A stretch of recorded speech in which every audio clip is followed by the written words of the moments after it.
नाजरीन आदाब। आज मैं आप लोगों के सामने यूनिट 4 जो दक्कन और दक्षिण हिंदुस्तान के सूबा के बारे में उसके सियासी हालात क्या रहे हैं उस पे हमारा आज रोशनी डालेंगे।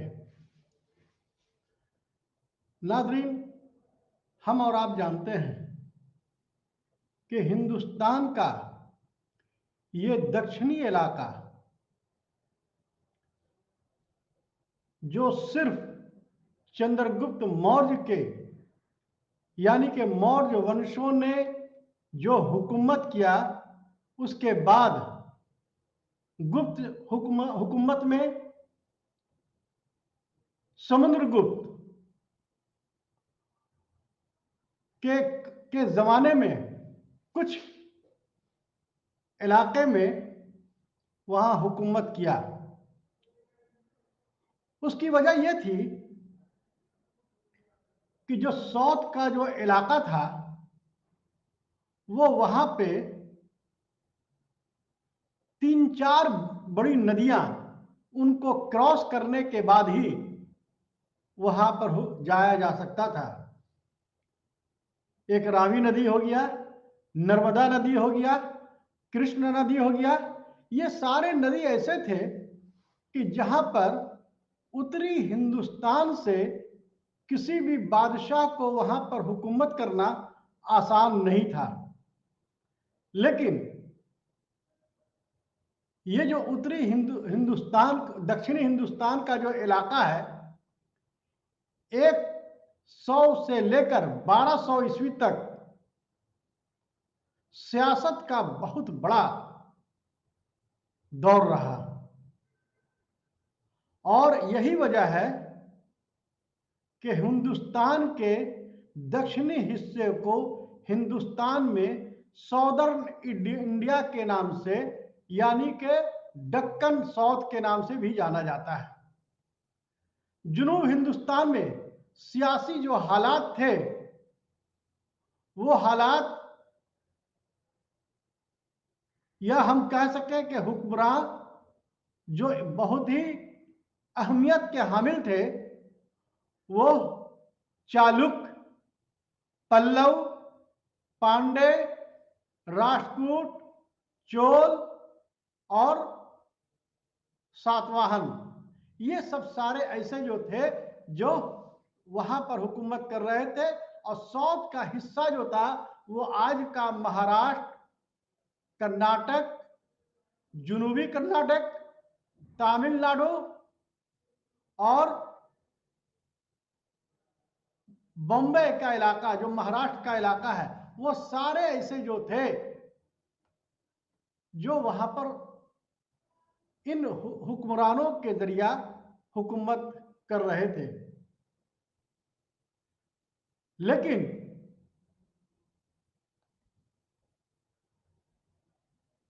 हम और आप जानते हैं कि ये दक्कन का हुक्मरान मिडावल इंडिया में जो है इसे दक्कन के नाम से दिया गया। प्राचीन यानी कदीम तवारीख में इसको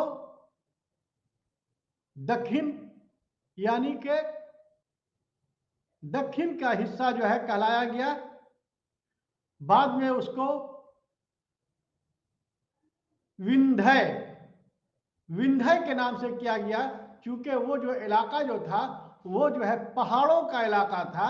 और यही वजह यह है कि उसके उत्तरी हिस्सा में विंध्य पर्वत के नाम से भी जाना जाता है।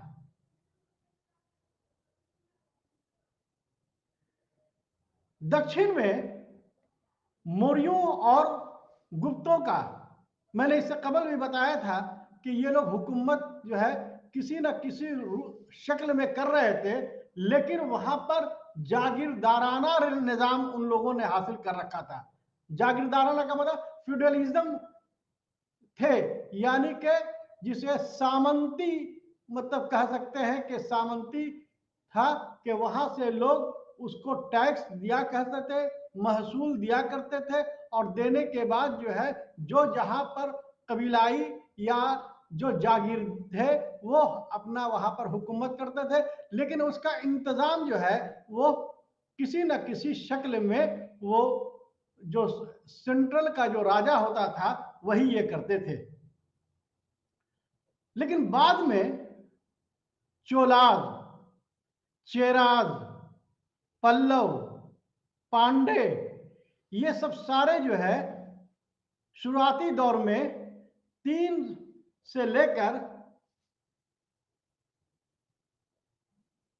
ये लोग एक तीसरी शताब्दी के बाद बहुत तेजी के साथ वहां पर हुकूमत करने लगे। और यही वजह है कि जो महाराष्ट्र का इलाका, जो दक्कन का इलाका को 300 बीसी से लेकर 300 एडी यानी कि 600 सालों तक उसे संगम के दौर से भी जाना जाता है। नाज़रीन, संगम दौर का मतलब यह होता है कि इस संगम दौर में लिटरेचर और आर्ट का बहुत ज्यादा तरक्की होती है। और क्यों तरक्की होती है? इसलिए कि जिस तरीके से समुद्रगुप्त के जमाने में जो समुद्रगुप्त का जो अभिलेख जो मिलता है, उस अभिलेख का जो लिखने वाला हरिसेन था, उसी तरीके से इस जगह पर कल्हन का भाई बिल्हन भी दक्षिणी भारत में एक बहुत बड़ा शायर की हैसियत से वहां पर रह रहा था। तो ये संगम का जो इलाका जो था, उसमें जो है जो इलाका जो था, हमने कहा कि ये नर्मदा नदी, कृष्णा नदी और गोदावरी नदी, ये सब सारे नदियां ऐसी ऐसी थी कि इसके पास जो है वो लैंडमार्क था कि वहां से एक दूसरे को गुजरना बड़ा ही मुश्किल हुआ करता था। लेकिन सवाल ये उठता है कि ये जो संगम काल है या दक्षिणी भारत का जो हिंदुस्तान है, उसको जो है आखिर जो है इसको स्टोन एज कहा जाता है। ये स्टोन एज जो 1000 वर्षों से था, स्टोन एज का मतलब ये हो गया कि वहां के लोग पहाड़ों पर रहते थे, खेती बाड़ी कुछ करना सीख गए थे, औजारों का इस्तेमाल होना शुरू हो गया था, और काली और लाल जो पोएट्रीज थे, पोएट्रीज जिसको हिंदी में मृत भांड कहा जाता था, ये सब सारा जो है मिलना शुरू हो गया। वहां के लोग जो जो जो इंतकाल हो जाते थे तो उसको कब्रों में बड़े पत्थर से ढक दिया जाता था। और उत्तर भारत से जो दक्षिण भारत में जो संस्कृत का फरोग हुआ, उसमें सबसे पहला नाम जो आता है अगस्ता मुनि का नाम आता है। हम और आप जानते हैं कि जितने भी हुक्मरान हुए या दक्षिण पूर्व एशिया में जो बौद्ध धर्म का तेजी के साथ या हिंदू धर्म का बहुत तेजी के साथ जावा, सुमात्रा, बेबीलोनिया, इंडोनेशिया, ये सारे जगह पर जो हुए, उनमें जो है भारत के जितने भी जो थे उन लोगों ने नुमाया किरदार अदा किया है। और यहीं से भारत से ही वहां गए और जाने के बाद जो है वहां पर हिंदू धर्म का और बौद्ध धर्म का बहुत तेजी के साथ जो है फरोग होना शुरू हो गया। 300 बीसी में तीन हुक्मरान जो अहमियत के हामिल थे, उनमें चोल, चेर जो थे वो केरल में थे, और पांडव जो तमिलनाडु में थे। हम अगर कह सकें कि शुरुआती के दौर में ये जितने भी जो लोग रहे, कबीलाई रहे, कोई बहुत बड़े अपने एक गांव में, एक शहर में ही अपना राज करते थे और कबीला के रूप में ये लोग अपनी पहचान बनाई।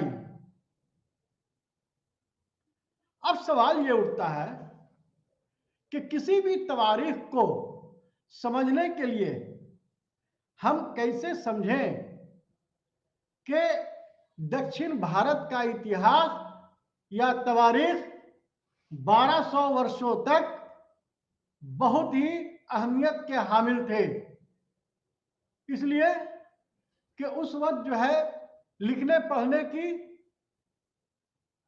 कोई लोग कुछ जानते नहीं थे।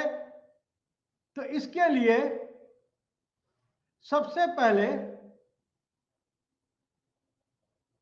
हम जो लिटरेचर की जो किताबें मिलती हैं उसमें मेगास्थनीज की इंडिका से के बारे में बहुत तफसील से जानकारी मिलती है कि दक्कन में जो राज सियासत थे उसके अहमियत के हामिल कैसे थे। उसके बाद जो है अशोक के दूसरा अभिलेख और 13वां अभिलेख में, इंस्क्रिप्शन में से भी पता चलता है कि दक्कन का इतिहास, तवारीख कैसी थी।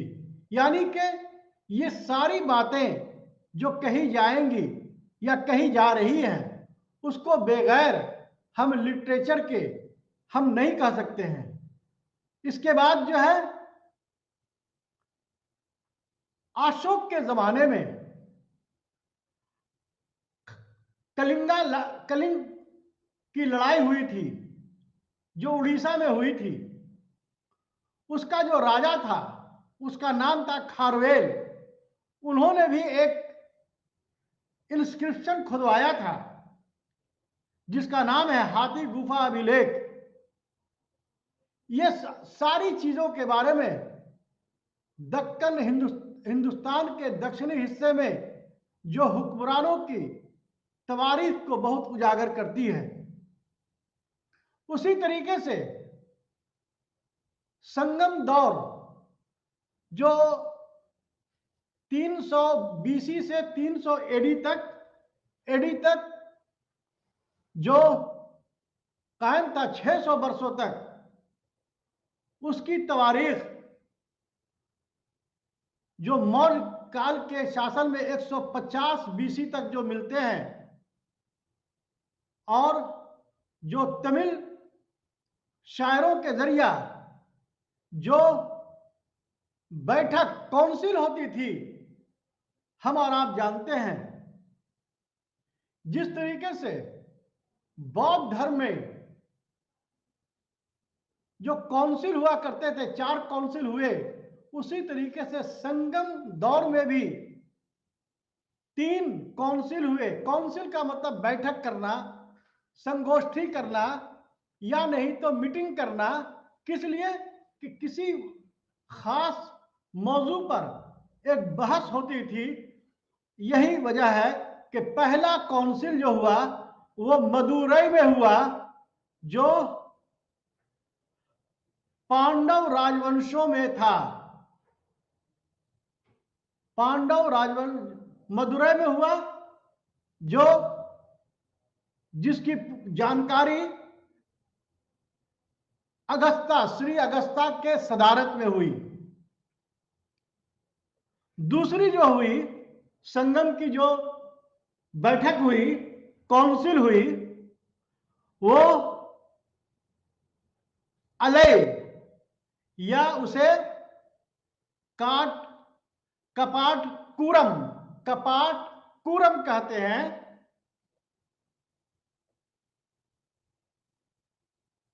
इसकी जो सदारत जो किया था तिलकप्पार, तिलकप्पार। देखिए ये सब जो है संस्कृत के साथ साथ ये तमिल नाम है। इसे नाम को हम नाम ही में उर्दू में नहीं कह सकते, चूंकि उनका नाम है। इसलिए आप समझ जाइए कि अलय में जो अलय जिसको कपाट कुलम कहते हैं, उसकी सदारत तिलकप्पार, जो व्याकरण का एक बहुत बड़ा ग्रंथ था, और उसी में बताया गया है कि कदीम तवारीख में शादियात कितनी तरह के होते हैं। उन्होंने बताया, इसी व्याकरण में बताया गया कि 8 तरह की शादी होती है। मैं इस मौजू पर नहीं जाऊंगा। मैं तीसरी जो मतलब के जो संगम हुआ था, बैठक जो हुई थी, वो मट्टुरई में, मट्टुरई, जिसका जो है जगह का नाम था श्री नक्की तीसार, श्री नक्की तीसार। अब सवाल ये उठता है कि ये जो संगम का जो लिटरेचर जो है उसे कहते क्या है। कहीं पर इसे कुरल नाम दिया गया है, कहीं पर त्रिपुरल कहा कहते हैं, त्रिपुरल कहते हैं, या त्रिवरलू, त्रिवरलू। याद रखिएगा, त्रिवरलू की रचना हुई, यानी कि इसकी लिखावट शुरू हुई। हाजरीन, उसके बाद जो है ये तीनों जो रचना जो हुई, जो लिखा गया, आज भी अगर आप देखेंगे तो उसका नाम जो है वो तीन जो ये जो संगम जो हुए थे, जिसको कुरल त्रिपुल कहते हैं, और ये जो रचना जो हुआ, जो लिखावट हुआ, उसको त्रिवरलू कहा गया। उसमें 3 रचनाओं का, 3 चीजों का हुआ। एक का नाम था शीलप अधिकारम, शीलप इस किताब का नाम है, ग्रंथ का नाम है। अब यह किताब का नाम है शीलप अधिकारम, ये नाम तो बदला नहीं हो सकता है। दूसरा नाम जो है सन्नी में कलम, सन्नी में कलम, सन्नी में कलम। तीसरा जो था जैन ग्रंथ था। जो ये सारी चीजों की जानकारी इन संगम लिटरेचर से पता चलता है। और ये जो है चोल वंश का राजा जो था उड़ के जमाने में, जो कावेरी पट्टम में जो था, यह जो है इन्होंने ही अपने जमाने में कवियों को बुलाकर इन्होंने पूरी चीजों को लिखाया। और उनका जो चोल का जो राज चिन्ह था, जो राजा का जो पहचान थी, वो बाघ थी, शेर थी। जिस तरीके से आपसे पूछ दिया जाए कि आज जो है भारत का निशान क्या है, तो आप क्या कहेंगे? क्या कहेंगे? अशोक का जो है जो स्तंभ अभिलेख जो लेख है, इंस्क्रिप्शन है, उसके ऊपर जो बाघ का चिन्ह बना हुआ है, उसे कहेंगे। नाजरीन, मैंने सबसे पहले आपको बताने की कोशिश की है कि ये सारे जो दक्कन में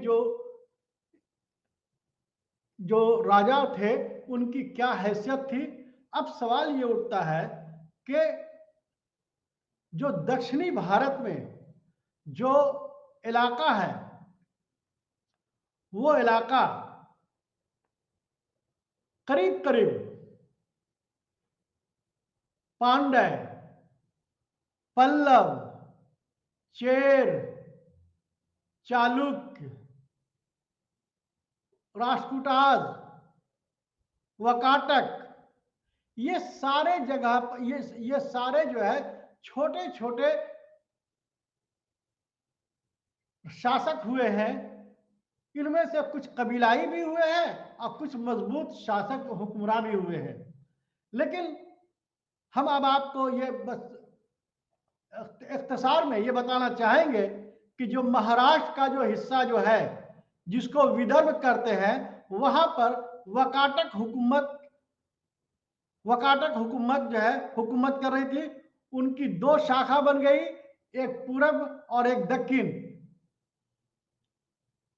उन लोगों ने जो शासक जो थे, जो हुक्मरान थे, वो वैदिक या बड़े बड़े उपाधि यानी कि लक़ब से नवाजा जाता था।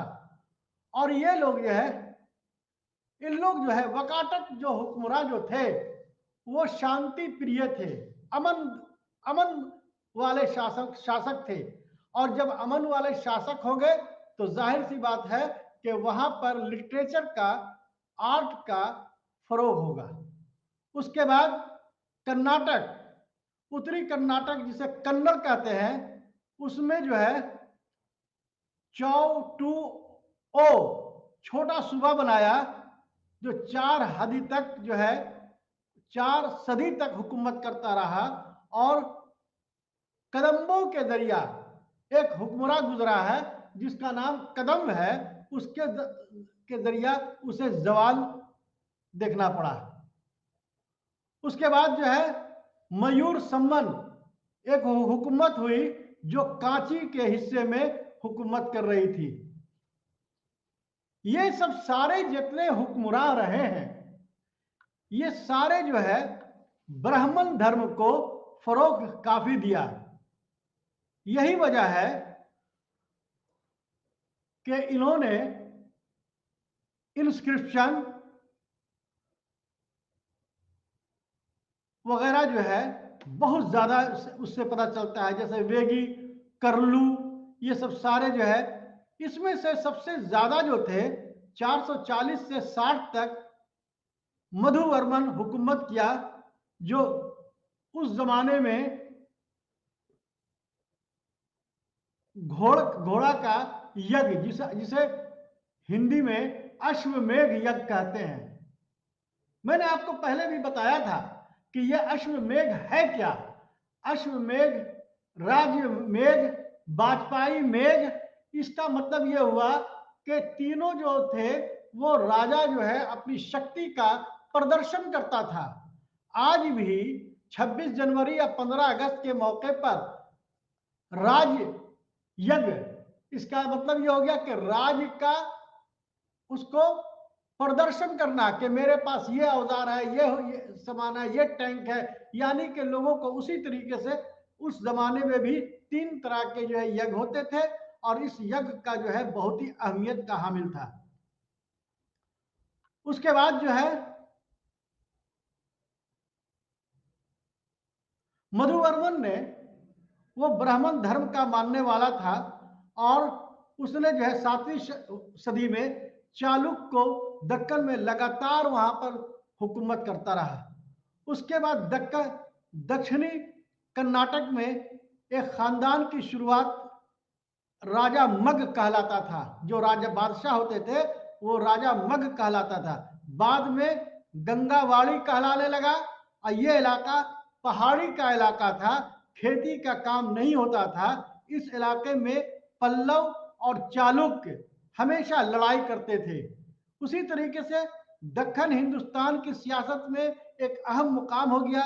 तमिलनाडु और केरल के संगम में अहमियत के हामिल होने लगे। पल्लव की सियासत में एक अहम हिस्सेदारी हुई। पल्लव रिवर, उससे टोंडै मंडलम, टोंडै मंडलम, टोंडै मंडलम कहते हैं, उस जगह पर मतलब कि जो है हुकूमत करना शुरू कर दिया। संगम दौर में तमिलनाडु और केरल में काल भैरव का, काल भैरव का कब्जा हो गया, जो ब्राह्मण के खिलाफ हुकूमत करने लगे। उसी तरीके से काल भैरव जो थे वो जैन धर्म के मानने वाले थे और उन्होंने जो है चेराग, चोल, पांड्य को संगम दौर में खत्म कर दिया था और एक नए खानदान की शुरुआत हुई जिसे चालुक्य वंश कहते हैं। क्या कहते हैं? चालुक्य वंश कहते हैं। अब आपको मैं बताना चाहूंगा कि जो चालुक्य जो थे उसके जो पहला जो राजा जो थे वो जो है वो दंती दुर्ग थे। क्या थे? दंती दुर्ग, जो कीर्तिवर्मन सेकंड को हरा दिया था। उसके बाद चालुक्य के स्थान पर राष्ट्रकूट आ गए और फिर जो है चालुक्य। देखिए सामीन, एक बात हमेशा याद रखिए कि आप ये देखेंगे कि चालुक्य जो बादामी शासक था उसका जो हुकूमत जो हुआ तो उसमें आप अगर गौर करेंगे तो आपको ये समझ में आएगा कि लगातार 200 वर्षों तक एक दूसरे से लड़ाई, एक हुकूमत। देखिए चोल जो है वो दूसरी शताब्दी में भी बहुत तेजी के साथ आगे बढ़ा और क्या हुआ कि तीसरी शताब्दी या छठी शताब्दी में फिर मतलब कि ये हुए। तो इस तरीके से आप अगर देखेंगे तो आपको समझ में आ जाएगा कि चोलों ने जो है वो जो है लगातार हुकूमत अपना करता चला गया। इसी तरीके से आप ये देखेंगे कि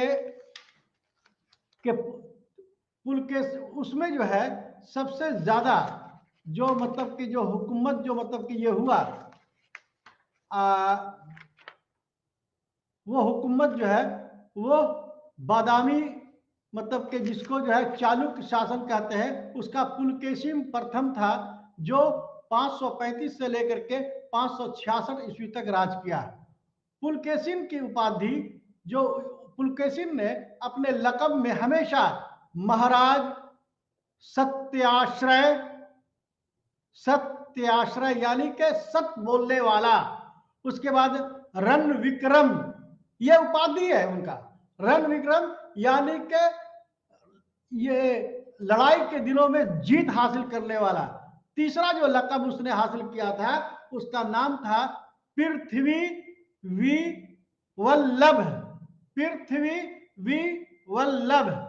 और ये जो पुलकेशिन जो थे प्रथम जो फर्स्ट थे उसने जो है अश्वमेघ भी किए और अग्निस्तोक यज्ञ भी किया और उसके बाद हिरण्यक यज्ञ भी किया और अश्चय यज्ञ भी किया और वाजपेयी यज्ञ भी किया। इसका मतलब ये हिंदू धर्म में जो मतलब के जो है अब जो है जो ये वाजपेयी यज्ञ का मतलब ब्राह्मणों को आदर और सम्मान करने का है कि यानी कि एक यह इस तरीके से ये सब जो यज्ञों का जो था वो एक नाम था।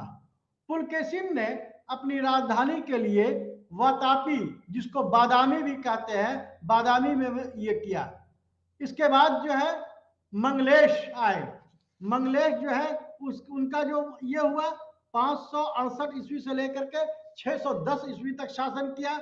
उसको उसका जो राजा तो था उसका कीर्तिवर्मन प्रथम था, जो उसका भाई मंगलेश का भाई था। इसका भी लक़ब जो है रण विकांत, उर्रा विकांत, पृथ्वी वल्लभ।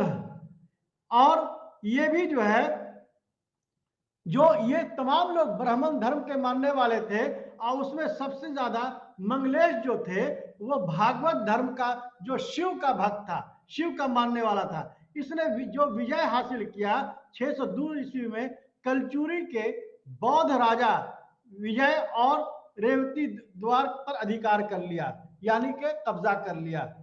गृह युद्ध उस जमाने में आपसी संघर्ष लड़ाई जो है बहुत तेजी के साथ शुरू हो चुकी थी, जिसका गृह युद्ध हुआ, जो मंगलेश और पुलकेशिन फर्स्ट के बीच में हुआ। गृह युद्ध में मंगलेश बुरी तरीके से हार गए। अब सवाल ये उठता है कि अब इसमें जो है पुलकेशिन द्वितीय यानी कि दूसरी सबसे ज्यादा 610 यानी कि चालुक्य खानदान में सबसे मजबूत राजा जो हुआ वो पुलकेशिन सेकंड हुआ, जिसका जो है 610 से लेकर 622 ईस्वी तक हुकूमत किया, यानी कि 32 वर्षों तक हुकूमत करता रहा। बादामी चालुक्य में सबसे महान राजा था। अब आप देख लीजिएगा कि चालुक्य में तीन मतलब के बादामी चालुक्य हो गए, उसके बेंगी चालुक्य हो गए और कल्याणी चालुक्य हो गए। ये तीन जो है चालुक्य खानदानों ने अलग अलग तरीके से इन लोगों ने राजधानियां बनाई थी, और ये जो है करीब करीब 500-600 वर्षों तक अलग अलग नामों से जाना गया, लेकिन नाम इन्होंने सिर्फ जो है अलग अलग जो है राजधानी बनाने की वजह कर किया। पुलकेशिन जो सेकंड था वो बड़ा ही मजबूत, बहुत ही माहिर हुक्मरान था। उसे जो है लक़ब जो दिया गया उससे वल्लभ, उसके बाद दूसरा लक़ब जो उसे दिया गया पृथ्वी वल्लभ, पृथ्वी वल्लभ। उसके बाद जो है चौथा जो है दिया गया उसको परमेश्वर। फिर उसके बाद क्या दिया गया परम भागवत, यानी कि शिव धर्म का मानने वाला, यानी कि वो जो सबसे ज्यादा, इससे ये पता चलता है कि वो जो हुकूमत जो थी वो सारे लोग जो है हिंदू धर्म से ही मतलब ये होते थे। और आज यही वजह है कि दक्षिणी हिस्से में बहुत तेजी के साथ हिंदू धर्म का क्या नाम है उरूज हुआ। आप देख लीजिएगा उत्तरी हिंदुस्तान में बौद्ध धर्म जैन धर्म के साथ हिंदू धर्म का बहुत तेजी के साथ तरक्की हुई, लेकिन दक्षिणी भारत में हम देखते हैं कि हिंदू धर्म का बहुत तेजी के साथ ये हुआ। उसके बाद जो है उसके बाद देखिए अब सवाल ये उठता है कि आखिर जो है पुलकेशिन सेकंड के बारे में इसको जो है जानकारी कहां से होती है। हम और आप जानते हैं रविकृत के जरिया एक लिखी हुई इंस्क्रिप्शन थी जिसे आईहोल इंस्क्रिप्शन के नाम से जाना जाता है। क्या लिखा है एहोल के नाम से जाना जाता है। ये जो है सेकंड जो था पुलकेशिन सेकंड जो है मंगलेश के साथ गृह युद्ध किया। दूसरी बात जो है गोविंद के साथ ये क्या नाम है लड़ाई किया। उसके बाद अपैया के साथ किया। उसके बाद कई प्रांत उसके जीत में हासिल हुई। प्रारंभ शुरुआती दौर की जानकारी हमको मंगलेश की गृह युद्ध से भी होती है, लेकिन मंगलेश को पुलकेशिन सेकंड जो है कत्ल कर देते हैं। गोविंद के रियासत को कुछ हिस्से को पुलकेशिन ने अपना मित्र दोस्त बना लिया, यानी कि तीसरा जो है गोविंद पुलकेशिन को अपने सेना में शामिल कर लिया। इस तरीके से हम देखते हैं कि पुलकेशिन जो है बहुत तेजी के साथ अपनी बादशाहियत को आगे बढ़ा रहा था। उसी जमाने में एक कदम का राजा था, बनवासी नामक शासक था, जो गंगा वंश के नाम से भी जाना जाता था, जो मैसूर पर हुकूमत कर रहा था। और वहां पर अलूपा में राज करता थे, जहां मैसूर एक जगह है। गंगा खानदान के राजा जो थे उसका नाम था दुर्विनीतगढ़, जो अपने बेटी की शादी पुलकेशिन सेकंड से कर दिया था। इसका मतलब ये हो गया कि शादियात के जरिया भी इन लोगों ने अपने राज को हासिल किया। उसी तरीके से अब हम आप देखते हैं कन्नौज के राजा हर्षवर्धन थे, और हर्षवर्धन ही जो है वो दक्षिणी भारत में आए, लेकिन वो रावी नदी के से आगे नहीं बढ़ सके। उसको खत्म करने वाले पुलकेशिन सेकंड थे, और इसी ये लड़ाई में 626 में लड़ाई में पुलके हर्षवर्धन का खात्मा हो जाता है, इंतकाल हो जाता है। उसी तरीके से पुलकेशिन ने हर्ष के जो दुश्मन थे, जिसको शशांक, जो बंगाल का हुकूमत था, उससे अच्छे मतलब के जो है संबंध बनाए, और कोगंद में उन्होंने बंगाल में एक जो है वहां अपनी फौज भेजा। लेकिन शशांक के जो वंशज जो थे उस वक्त मेघवर्मन थे, वहां पर उन्होंने क्या किया कि मेघवर्मन को हुकूमत दे दिया, और वहां से गंगा जो है, चूंकि ब्राह्मण धर्म से ताल्लुक रहता था, हिंदुओं में गंगा का अहमियत बहुत जबरदस्त था। अपना गंगा का पानी लेकर आया, और आने के बाद जो है वो अपने इलाके में जो है एक नदी बसाया। हम उसके आगे आप लोगों को बताएंगे। उसके बाद जो है क्या हुआ कि चोल, पांडव और केरल पुत्र के साथ पुलकेशिन ने दोस्ताना ताल्लुक कर लिया। पल्लव के साथ उन्होंने युद्ध किया, और पल्लव को जो है बादामी चालुक्य के बीच जो लड़ाई हुई तुंगभद्रा और कृष्ण नदी के बीच में, जो दोआब यानी कि दो नदियों के बीच में था, उसको जो है उसके वजह कर एक जबरदस्त लड़ाई हुआ। पल्लव नरेश महेंद्र वर्मन को हरा दिया, और बाद में नरसिंह वर्मन ने पुलकेशिन द्वितीय सेकंड को हरा दिया, और उनकी पीठ पर तलवार से जीत हासिल कर डाली। पल्लव के हाथों में शर्मनाक हार हुई, और इसके बाद पुलकेशिन द्वितीय जो है मारा भी गया। इस तरीके से चालुक खानदान का खात्मा हो गया। चालुक खानदान का विदेशी नीति यानी कि फॉरेन मामले में बहुत अच्छा मतलब यह था, पुलकेशिन ने तबारी के मुताबिक ईरान के राजा खुसरो सेकंड से एक अम्बेसडर भेजा था, और खुसरो ने भी बदले में एक अम्बेसडर बादामी भेजा था।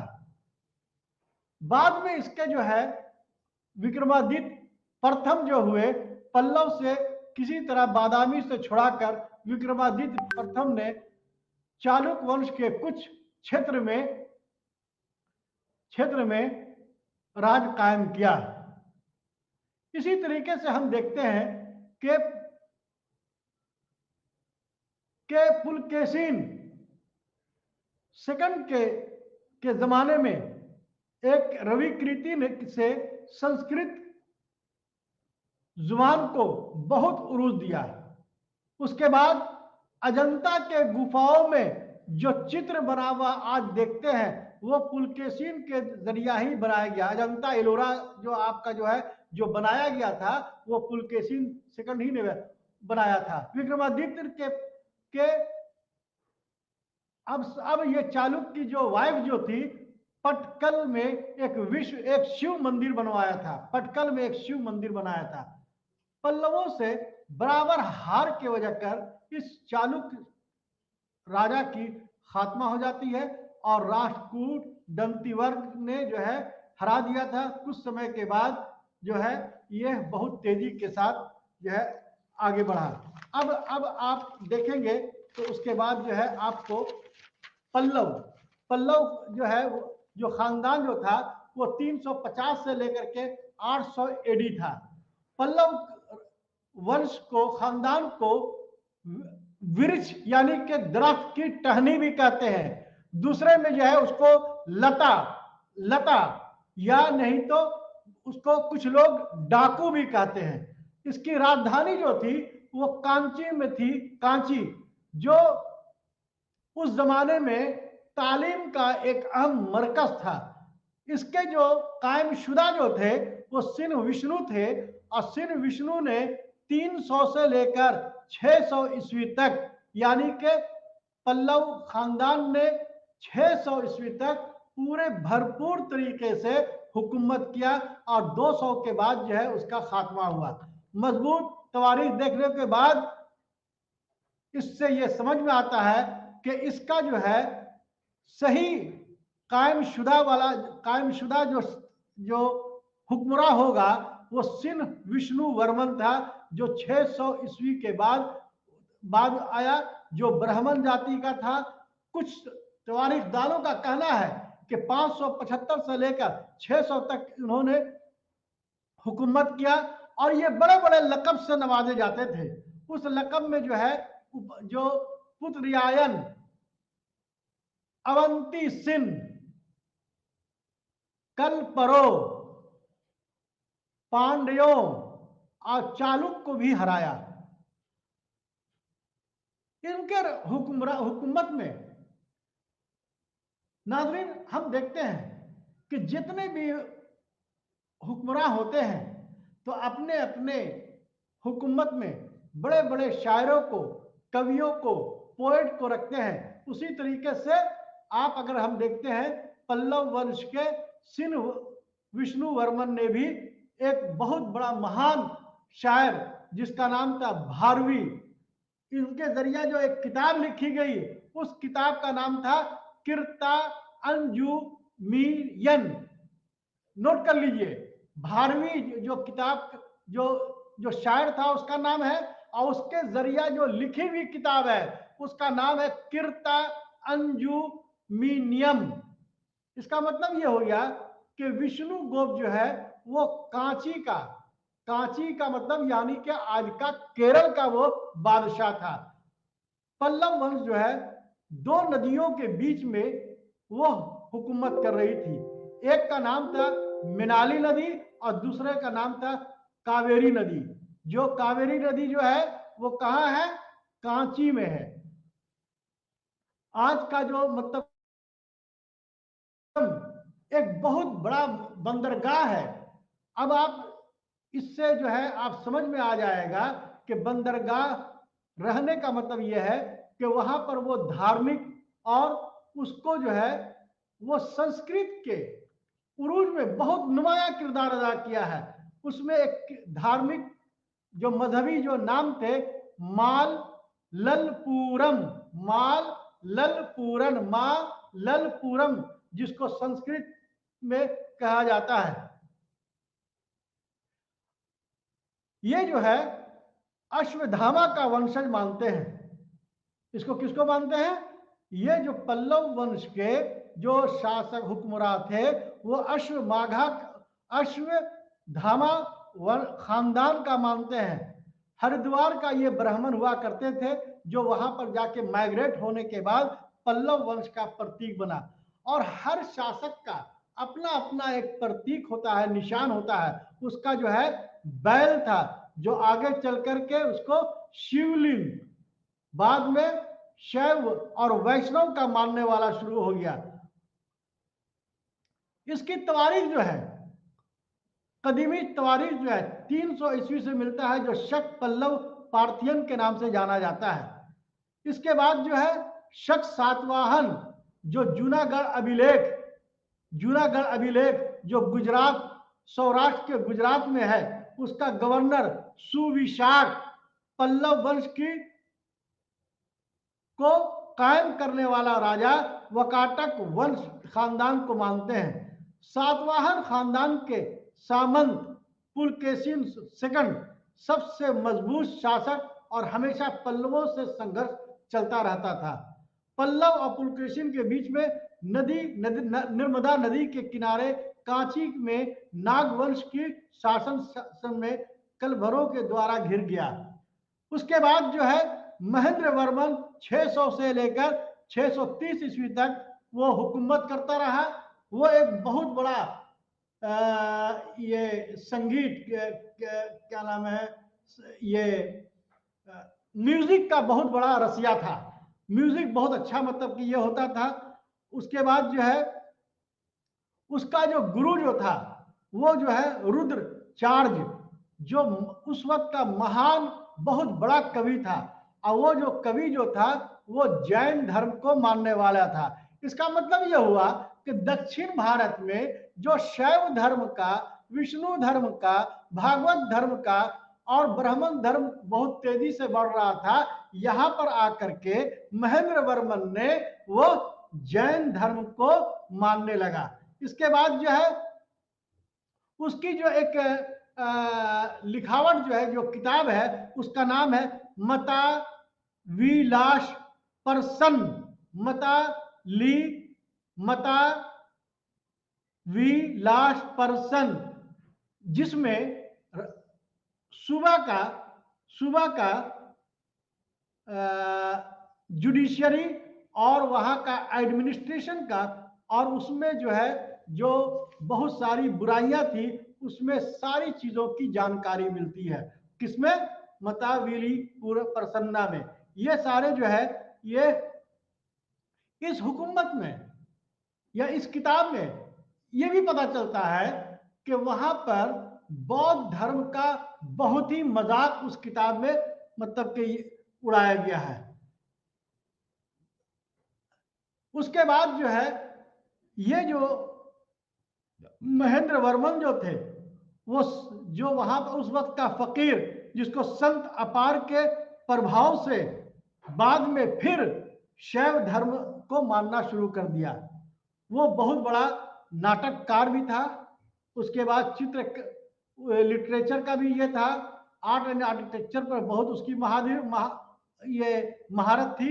और उसकी जो लक़ब जो है महेंद्र वर्मन उस चित्रकारी के नाम से दिया गया, जो मंदिर के निर्माण में महारत हासिल था, जिसे महेश्वर कहते थे। यानी कि दक्षिणी भारत में अगर मंदिरों का इस्तेमाल का शुरुआत अगर देखा जाए तो इसमें महेंद्र वर्मन का बहुत बड़ा खिदमत किया जाता है। उसमें महेश्वर, गुणधर, मत विलास, ये सारे जो मंदिरें जो थी इन्हीं के जमाने में बनाया गया। महेंद्र वर्मन के हुकूमत में हर्षवर्धन और पुलकेशिन था और उन दोनों के बीच में लगातार लड़ाई चलती रहती थी। उसमें पट्टुकोट्टई अभिलेख से ये सारी चीजें जानकारी होती है। जैन मंदिर, उन्होंने जैन मंदिर भी बनवाया।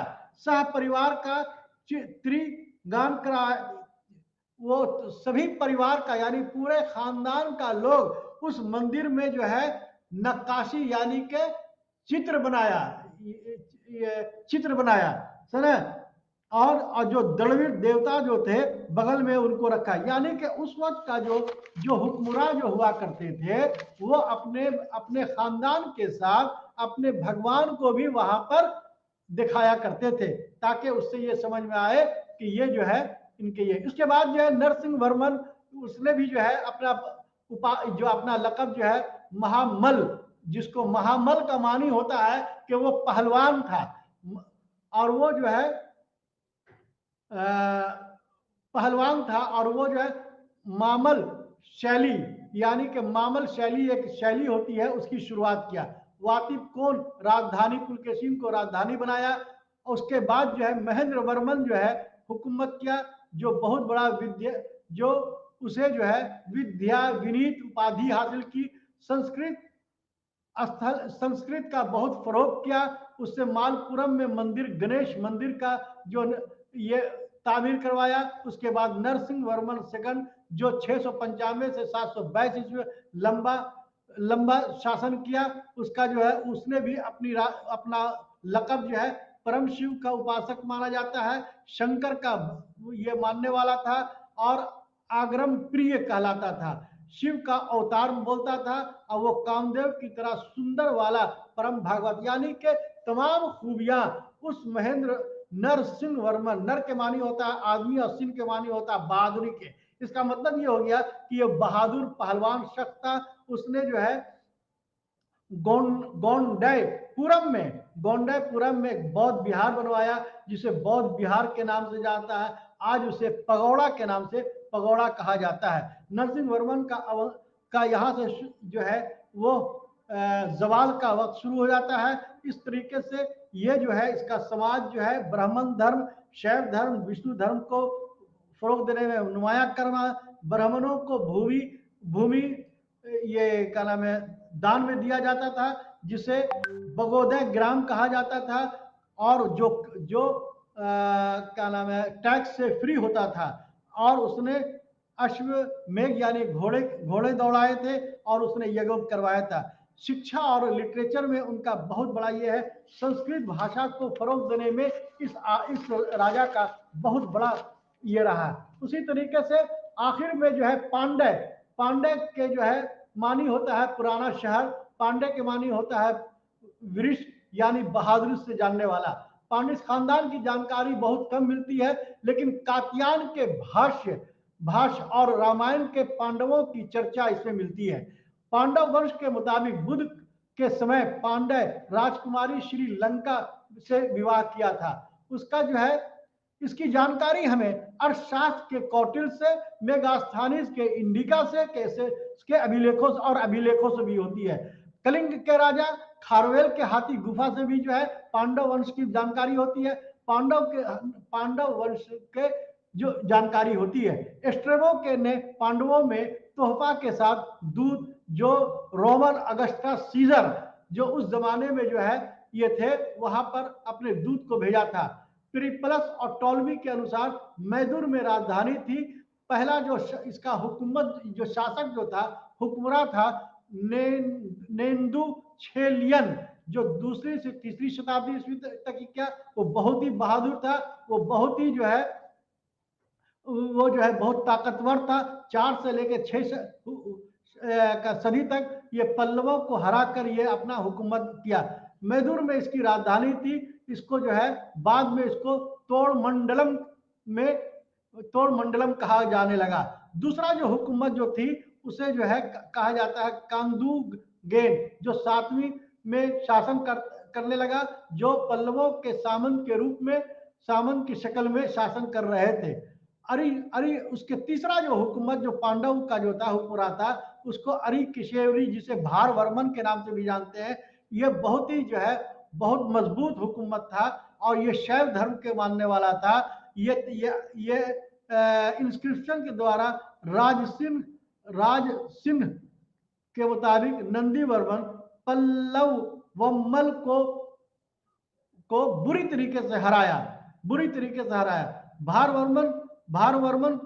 वर्मन राज सिंह के बाद वरगुन जो 765 से लेकर के 815 तक हुकूमत किया। इस महान शासक जो है उसको जो है मधुर कोन का लक़ब हासिल किया। उसके बाद जो है इसने कई तरह के ये जीत हासिल किया, जिसमें त्रावणकोर, सलेम, कोचंबुर, तंजूर, त्रिनापाली, उसके बाद शिव और विष्णु के मंदिर बेतहाशा बनाए इन्होंने। उसी तरीके से कोयम्बतूर में शिव मंदिर जो आज मौजूद है, ये इसी की देन है राज सिंह वर्मन की। श्रीलंका पर भी इसने बुरी तरीके से हमला किया। श्रीमार का पुत्र पल्लवों के जरिया ये बुरी तरीके से हारा गया। पल्लव और पांडव खानदान हमेशा लड़ाई करते रहते थे, लेकिन जीत हमेशा पांडवों की होती रहती थी। पांडवों के राजा राज सिंह शासन का चोल शासक के कब्जे में आ गया, अधीनता स्वीकार कर ली। चोल शासक जो था निरपति कुलोत्तुंग फर्स्ट, एक फिर पांडे की शक्ति और बढ़ गई, और फिर ये जो है ये बहुत सारे सुंदर पगोड़े बनाने लगे। इसके बाद सामेश्वर की हत्या के बाद कांची पर हुकूमत करने लगा। भारवर्मन को जो है अरिकोसरी मारवर्मन भी कहते हैं, जो चेरों को कई बार हराया था। भारवर्मन जो है अरब व्यापारियों से उसका संबंध ताल्लुकात बहुत अच्छे थे, और व्यापार को बहुत तेजी के साथ बढ़ाया। नौसेना में जो है इन्होंने जो है बहुत ज्यादा तरक्की की और 1293 ईस्वी में मार्को पोलो जो दक्षिण भारत की यात्रा पर हुकुम जो सफर पर आया था, उसने तफसील के साथ भारवर्मन का जिक्र किया है। उसने जो है उसके बाद जो है उन्होंने आपसी लड़ाई के जरिया अलाउद्दीन खिलजी के सेनापति मलिक कफूर के कब्जे में जो है ये हुकूमत चली गई। तो हम जब देखते हैं तो हमें यह महसूस होता है कि दक्षिण भारत के हिंदुस्तान ये में बहुत तेजी के साथ अब सवाल ये उठता है कि उत्तरी भारत में हिंदुस्तान में और दक्षिणी भारत में ये लोग जितने भी जो लोग थे उसको जो है समाज जो है में कैसा मतलब कि ये होता था। तो उसका जो है उत्तरी उत्तरी में जो है समाज जो है वो जो है दो, एक ऊंचा ऊंचा जात एक नीचा जात। लेकिन यहाँ पर जो जातें जो होती थी वो जो है एक जो है ब्राह्मण ये क्या नाम है सामंत यानी कि राजा का खानदान और एक दूसरा जो है वो आम आदमी का खानदान। इसका मतलब ये होता है कि इन हुक्मरानों ने बहुत तेजी के साथ हम देखते हैं कि दक्षिणी भारत में जिसमें कांचीपुरम हो गया, मल्ल हो गया, फिर उसके बाद जो है ये सब सारे जगह पर संस्कृत को बहुत तेजी के साथ मतलब के आगे बढ़ाया। उसके बाद जितना भी दक्षिणी भारत में जो मंदिरें जो देखने को मिलती हैं उसको जो है बहुत तेजी के साथ जो है विकास किया, तरक्की किया। उसके बाद जो है शायर और संस्कृत में बहुत तेजी के साथ मतलब कि ये हुआ। आज जो देखते हैं कि अजंता एलोरा ये सारी मतलब के जो है इन्हीं के जमाने में बहुत मतलब के ये हुआ। उस अजंता और एलोरा में जो है आप अगर आप देखेंगे तो आपको ये महसूस करेंगे कि अजंता और एलोरा में जो है 34 गुफाएं हैं, 34 गुफाएं। और ये 34 गुफाओं में 1 से लेकर 12 तक जो है वो बौद्ध धर्म का मतलब कि जो है दिखाई देता है। 12 से 29 जो मतलब गुफा है वो हिंदू धर्म का दिखाई देता है और 30 से 34 जैन धर्म का दिखाई देता है। इसका मतलब ये है इसके खोजने वाले इन गुफाओं को अजंता एलोरा को खोजने वाले फ्रांसीसी सफीर जो थे जो वो मतलब के इसको बताते हैं। ये सारी जो जो गुफाएं हैं जो औरंगाबाद महाराष्ट्र के औरंगाबाद में मतलब के जो है दिखाई देता है। इसके जो है तो हम देखते हैं कि दक्षिणी भारत में खासकर क्या नाम है ये में हिंदू धर्म का बहुत तेजी के साथ जो है वो उरूज हुआ और उरूज होने के बाद जो है वहां पर काफी मतलब के जो है ये हुई।